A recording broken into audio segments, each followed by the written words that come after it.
क्या आपने कभी एक ऐसा चमत्कार सुना है कि हमारे घर में विराजित लड्डू गोपाल, जो दिखते तो सिर्फ एक मूर्ति है, वही घर के हर दुख को अपने ऊपर ले ले, कर्ज भी उतर जाए, मौत के मुंह से भी किसी को बचा के ले आए। सोचो, रुकिए, क्योंकि आज जो प्रसंग मैं आपको सुनाने जा रही हूँ वो कोई कहानी नहीं है। ये एक ऐसा अनुभव है जिसे सुनकर शायद आपका भगवान पर विश्वास पहले से कई गुना बढ़ जाए, और इस प्रसंग को सुनने के बाद शायद आप भी यही कहेंगे, भगवान कहीं बाहर नहीं, हमारे घर में ही रहते हैं। तो चलिए शुरू करते हैं एक प्रार्थना के साथ। हे कान्हा, नजरों का क्या कसूर, जो दिल लगी तुमसे हो गई। तुम हो ही इतने प्यारे कि मोहब्बत तुमसे हो गई।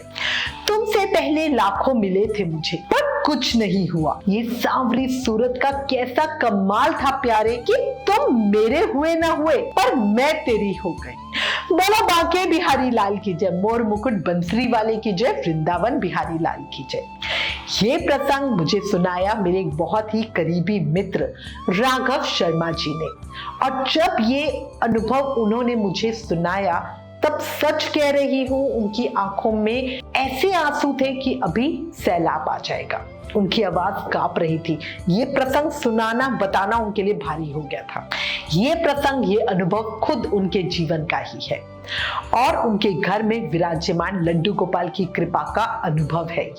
राघव जी का एक छोटा सा घर है, उनकी पत्नी सीमा और एक 5 साल की प्यारी सी बेटी आर्या। उनका घर छोटा था, लेकिन उसमें एक कोना बहुत खास था, क्योंकि वहां था एक छोटा सा प्यार से, शक्ति से भरपूर मंदिर, जहां बहुत प्रेम से विराजमान थे लड्डू गोपाल जी। राघव जी ने बताया कि लड्डू गोपाल का वो शिव विग्रह उन्हें उनकी दादी ने दिया था, और दादी हमेशा कहा करती थी कि बेटा, इन्हें कभी ऐसे ही मूर्ति मत समझना, ये घर के छोटे बालक है, इनकी सेवा करना। और सच में राघव जी ने कभी उन्हें मूर्ति समझा भी नहीं। हर सुबह स्नान करके उन्हें नहलाते थे, उनका बढ़िया सुंदर श्रृंगार करते थे, वस्त्र पहनाते थे, माखन मिश्री का भोग लगाते थे।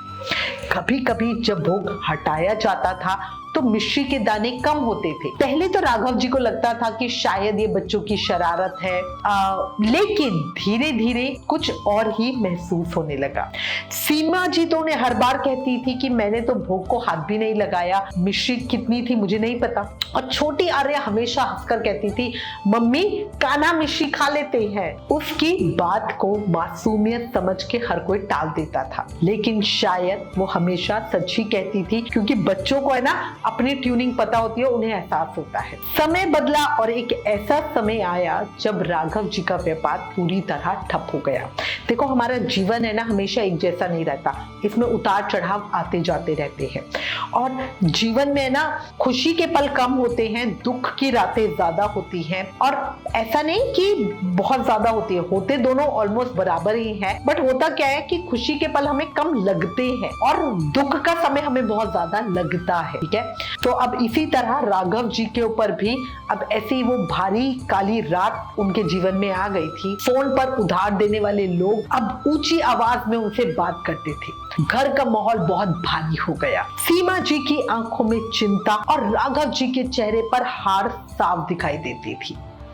एक रात राघव जी मंदिर के सामने ठाकुर जी को सुलाने की सेवा कर रहे थे और वहां बैठे हुए थे, और उस दिन तो उन्हें पता नहीं क्या हो रहा था, बस वो ठाकुर जी को देखे जा रहे थे, मतलब उनके वस्त्र चेंज करके उनको लिटाने की जगह बस वो उनको देखे जा रहे थे, और उनको देख देख कर है ना राघव जी को बहुत रोना भी आ रहा था। फिर राघव जी ने हाथ जोड़ के उनसे कहा, कान्हा, अगर आप सच में इस घर के बच्चे हो तो अपने इस बड़े भाई की लाज रख। उस रात कुछ ऐसा हुआ जो समझ से बहुत परे था। आधी रात को राघव जी की नींद खुली। कमरे में हल्की हल्की बांसुरी की कुछ मधुर सी तान सी सुनाई दे रही थी। पहले लगा शायद सपना है, लेकिन जब मंदिर की ओर देखा तो ऐसा महसूस हुआ जैसे लड्डू गोपाल के होठों पर हल्की सी मुस्कान है।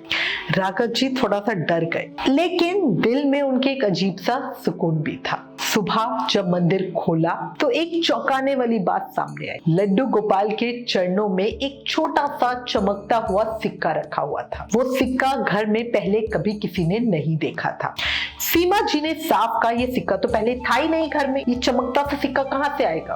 राघव जी की आंखों से आंसू बह निकले। उन्होंने धीरे से कहा, जिसे हम पत्थर समझते रहे वो तो सच में हमारे घर का रक्षक ही है। उस दिन के बाद जैसे किस्मत बिल्कुल यू टर्न ले लिया, किस्मत ने बिल्कुल किस्मत बदलनी ही शुरू हो गई। एक पुराना क्लाइंट जिसने सालों पहले पैसा देना बंद कर दिया था, उसने अचानक खुद से राघव जी को फोन किया और पूरा बकाया पैसा चुका दिया। मतलब खुद सोचो, ऐसा कोई कर सकता है कलयुग में? इम्पॉसिबल। फिर भी ये राघव जी के साथ हुआ और फिर राघव जी को एक बहुत बड़ा ऑर्डर मिला। धीरे धीरे राघव जी का व्यापार फिर से खड़ा होने, लेकिन सबसे बड़ा चमत्कार अभी बाकी था। एक दिन हुआ क्या, अब जैसे जैसे धीरे धीरे व्यापार सुधर रहा था, घर के हालात सुधर रहे थे, तो राघव जी को थोड़ा सा चैन था। पर क्या होता है ना, हमारे जो कर्म होते हैं ना, हमें यूं ही छोड़ते नहीं है, बड़ा लाइफ में ट्विस्ट एंड टर्न्स देते रहते हैं। अब हुआ क्या, एक दिन छोटी आर्या अचानक बहुत बीमार पड़ गई। उसे बहुत तेज बुखार हो गया। डॉक्टरों ने कहा हालत गंभीर है। अस्पताल के चक्कर लगाए, उसे आईसीयू में भर्ती करवाया। राघव जी की दुनिया तो जैसे रुक गई, क्योंकि बच्चे एक ऐसी हमारी कमजोरी होते हैं ना कि हर चीज बिना खाए हम रह सकते हैं, बिना घर के हम रह सकते हैं, बट बिना बच्चों के उनसे हम नहीं रह सकते। अस्पताल के बाहर बैठकर वो रो रहे थे, बुरी तरह रो रहे थे और अपने लड्डू गोपाल को याद कर रहे थे। और फिर उन्होंने हाथ जोड़कर कहा, कान्हा आपने मेरी बड़ी मदद की है, हर समय आप ही संभालते हो। आज देखो आपकी आर्या, आपकी बच्ची बीमार पड़ी है, अगर आप कृपा कर दो उसे बचा लो, उसे बचा लो। आपको जो लेना है ले लो, मेरी खुशियां ले लो, व्यापार ले लो, मेरा घर ले लो, सब ले लो, लेकिन आपकी बेटी है, इसको बचा लो। उस रात जो हुआ वो और भी ज्यादा चौंकाने वाला था। आईसीयू में आर्या एडमिट थी, किसी को भी अंदर जाने की अनुमति नहीं थी। सीमा जी और राघव जी आईसीयू के बाहरी बेंच पे बैठे हुए थे। वो पूरी रात ऐसे ही बैठे रहते थे कि कोई खबर आ जाए, कुछ पता चल जाए, अगर आर्या को होश आया तो मम्मी पापा को ही बुलाएगी। तभी आईसीयू के बाहर वो शीशा सा लगा होता है ना, तो सीमा जी बार बार जाके उसी शीशे में से आर्या को देखती थी। तभी सीमा जी ने देखा कि आईसीयू के अंदर आर्या के पास एक छोटा सा लड़का खड़ा हुआ है, नीले वस्त्र पहने, हाथों में ढेर सारा मक्खन लिए और चेहरे पर मुस्कान। वो एकदम हैरान रह गई। सीमा जी ने देखा और राघव जी को बुलाने के लिए जैसे ही पीछे मुड़ी, वापस से देखा तो कोई भी नहीं, पूरा आईसीयू खाली। थोड़ी देर बाद सीमा जी ने फिर देखा कि वो लड़का फिर खड़ा हुआ है और आर्या के सिर पर हाथ फेर रहा है। फिर वो राघव जी को बुलाने के लिए मुड़ी और फिर सब गायब। अब सीमा जी को ये समझ नहीं आ रहा था कि ये सच है, सपना है। जितनी सेवा राघव जी करते थे उतनी सीमा जी नहीं करती थी, तो उनको ये समझ ही नहीं आया। और उनको ऐसा लग रहा था कि क्यों, अगर लड्डू गोपाल आए भी, कान्हा आए भी, तो वो राघव जी को क्यों नहीं दिखना चाहते थे। जैसे राघव जी को बुलाने के लिए मुड़े, वो गायब। कुछ बात समझ ही नहीं आ रही थी। अगले दिन आर्या को होश आ गया। वो मुस्कुरा रही थी, मम्मी मम्मी कह रही थी। राघव जी और सीमा जी बहुत ज्यादा खुश थे। और सीमा जी ने जब आर्या का हाथ पकड़ा तो आर्या ने कहा, मम्मी कान्हा मेरे भैया आए थे, उन्होंने कहा मैं ठीक हो जाऊंगी। मम्मी अब तो मैं ठीक हो जाऊंगी। सीमा जी सुन के हैरान, क्योंकि जो चीज उन्होंने देखी थी उसी को आर्या कह रही थी।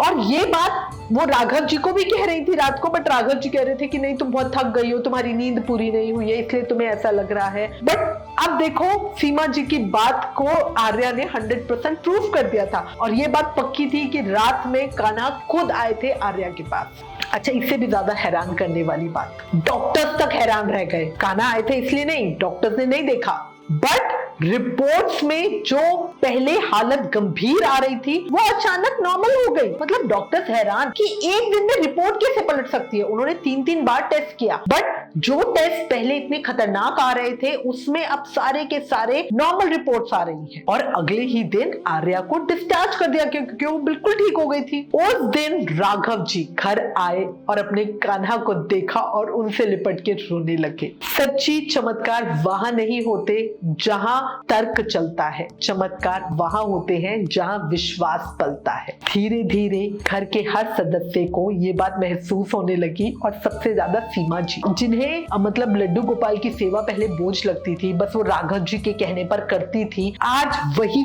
सबसे सबसे सबसे ज्यादा प्यार लड्डू गोपाल को करती थी, आर्या से भी ज्यादा। मतलब उन्हें लगता था कि अगर आज आर्या खड़ी है, हमें दिख रही है, तो वो सिर्फ लड्डू गोपाल की वजह से। और सच्ची मतलब उस दिन से उन्हें पूरा विश्वास था कि लड्डू गोपाल सिर्फ मूर्ति नहीं है, घर के छोटे सदस्य हैं। अच्छा, इस घटना के बाद दोनों का विश्वास तो बहुत बढ़ ही गया। आर्या तो हमेशा ही लड्डू गोपाल जी के साथ खेलती थी, बट इसके बाद से उन्होंने साक्षात चमत्कार अपने घर में महसूस किया। कभी रात को हल्की पायल की आवाज आती थी, कभी घर का मक्खन कम हो जाता था। सीमा जी हमेशा सफेद मक्खन उनके लिए निकाल निकाल के रखती थी और वो उनको हमेशा क्वांटिटी में कम लगता था। कभी आर्या कहती थी, आज कान्हा मेरे साथ खेले, आज कान्हा ने मुझे परेशान किया, मतलब इस तरह की बातें। तो भक्तों, जब मैंने राघव जी से उनका ये अनुभव सुना, तब यकीन मानो मेरे खुद के रोंगटे खड़े हो गए थे। आप भी दिल से इस वीडियो को दोबारा सुनना, आपको भी एहसास होगा कि ठाकुर जी जब हमारे जीवन में लीला करते हैं तो मतलब किस हद तक करते हैं, है ना। और ये प्रसंग सुनकर समझ आ गया कि भगवान को बड़े मंदिर नहीं चाहिए, उन्हें चाहिए भक्त का सच्चा दिल। एक बात जो राघव जी अक्सर कहते हैं, जिस घर में विश्वास की ज्योति जलती है, वहां हर मुसीबत भी सर झुकाकर चलती है। कान्हा को दिल से पुकार कर तो देखो, सूनी झोली भी खुशियों से भरती है।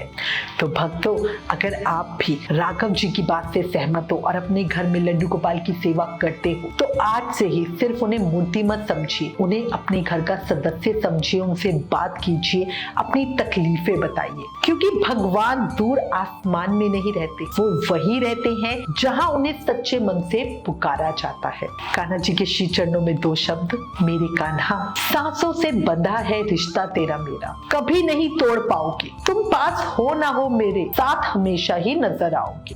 बोलो बांके बिहारी लाल की जय, मोर मुकुट बंसरी वाले की जय, वृंदावन बिहारी लाल की जय। अगर ये प्रसंग, ये वीडियो आपके दिल को छुई हो तो प्लीज इस वीडियो को लाइक करें, ज्यादा से ज्यादा शेयर करें और कमेंट में जय श्री कृष्ण जरूर लिखें, ताकि जो ये पॉजिटिव ऊर्जा है ये और लोगों तक पहुंच सके। वीडियो को शेयर करना भूलना नहीं और चैनल को सब्सक्राइब कर देना, ताकि ऐसी ही और सच्ची भावुक कहानियां मैं आप तक पहुंचाती रहूं। फिर मिलेंगे अगली वीडियो में, तब तक के लिए राधे राधे, जय श्री कृष्ण।